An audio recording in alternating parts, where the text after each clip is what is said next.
Well, yesterday, the government announced that half of the U.S. adult population has received at least one dose of the COVID-19 vaccine. That's great news. The CDC reported that almost 130 million people 18 and older have started the vaccine regimen, and almost 84 million adults are fully vaccinated. Joining us now, the Surgeon General of the United States, Dr. Vivek Murthy. And Dr. Murthy, this is an amazing milestone, great news. I also know of people, in my own circle, a family across the country who can't get the vaccine. So there is still work to be done. Well, yes, Mika, this is an incredibly important moment for us. I'll tell you, a little more than a year ago, in the spring of 2020, when many of us were realizing just how bad this pandemic might get, we realized that a vaccine was going to be the solution that we needed. But to know that a year from that time, that we would be where we are now, with multiple effective vaccines, with millions of people having received them, and now on April 19th, with every adult, every person, in fact, above the age of 16 eligible to receive a vaccine, that's truly a milestone. And it matters because, number one, we know that a vaccine is the key to turning this pandemic around. The second thing, which we don't talk about very often, is that access is tied to confidence. The more people have access to a vaccine, the more they get vaccinated, the more people around them see people they know getting vaccinated, and that increases their confidence in getting vaccinated. It's something we've seen very clearly. But to do this, Mika, we're going to have to continue to not only get vaccinated ourselves, but turn around and ask our friends and family members if they have a plan to get vaccinated, and then help them get the information they need and make an appointment to get that vaccine. That's how we turn this pandemic around. I want to ask you some technical questions, but first, is there information on the J&J pause in their vaccine, which of course was a one-time dose, which was, attractive on a number of levels to people who don't want to get two doses, but also for countries that are more difficult pertaining to the vaccine and getting an entire population vaccinated? Is the pause going to continue, and for how long? Is that vaccine going to be deemed safe?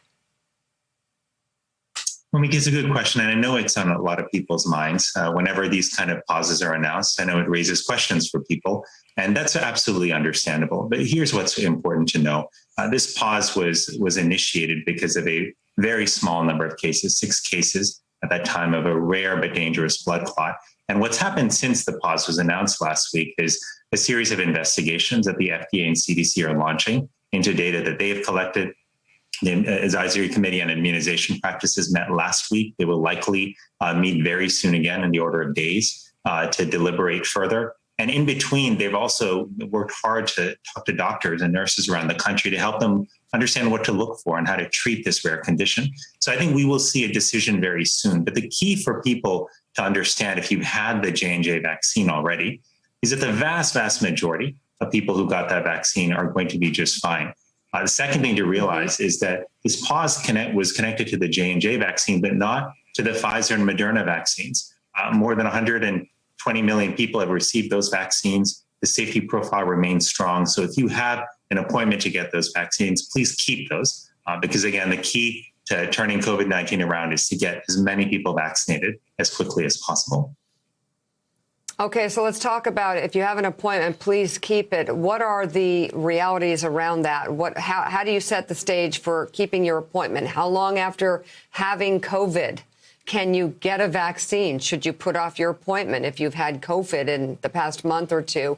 And secondly, should you expect side effects? I hear a lot of people talking about them, but perhaps hearing from you about the potential side effects and whether or not they're okay to have.